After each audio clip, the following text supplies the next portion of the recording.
করো। আরে চুপ করে দেখো না কি করতেছি। তোমার এসব ন্যাকামো আর গেল না না। শোনো, আমি হইতেছি পৃথিবীর সেই প্রেমিক যে তার প্রেমিকার চেহারা দেখে না, পা দেখে প্রেমে পড়ছে। এখন এই পায়ে আমি কি করব? টিপ পরাবো? এটা সোনো পাউডার দিয়ে যাই?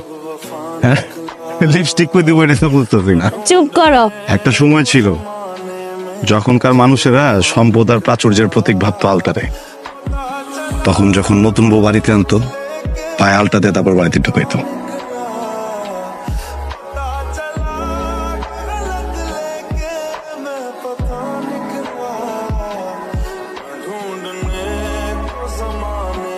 প্রীতি, তানভীরের কোনো খোঁজ পেলি? না রে দোস্ত, ওর তো কোনো খোঁজই নাই। 15 থেকে 20 দিন ধরে হওয়া। আচ্ছা, ওর কোনো বড় সমস্যা হয় নাই তো না?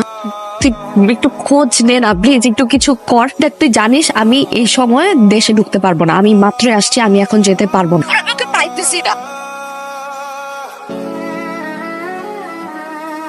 ওয়াও, দেখি কি? পা দেখি। আরে বোকা নাকি? এই তোমার কি মাথা নষ্ট হয়ে গেছে? এরকম করতেছে কেন? ছাড়ো তো। শোনো, আমি তো তোমার পায়ে তোমার মতো আলতা পরিয়ে দিতে পারবো না, এই জুতাটা পরিয়ে দিই। শোনো, এদিকে তাকো। দেখো, ভালো লাগতেছে না?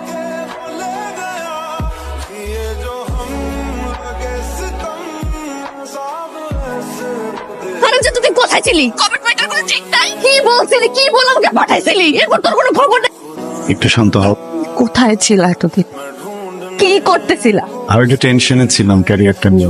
আমি দেশে আসতেছি, আমি দেশে আসার পর তোমার সাথে আমার সবকিছু নিয়ে বোঝাপড়া হবে। মাথাটা ঠান্ডা করো।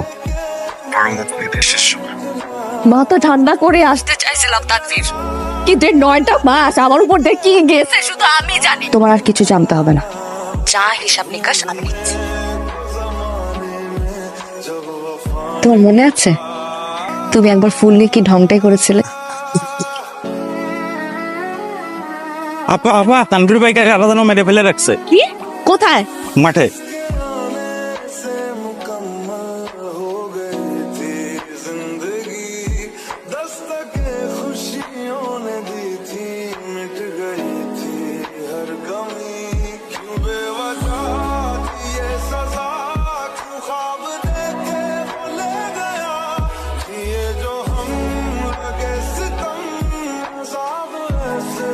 তুমি কবে আসবে?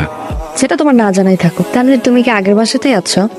না, আমরা তো রূপনগরে থাকি এখন। মনে আছে মামার কথা বলছিলাম? মামার একটা পুরনো বিল্ডিং, ওখানে উঠছি।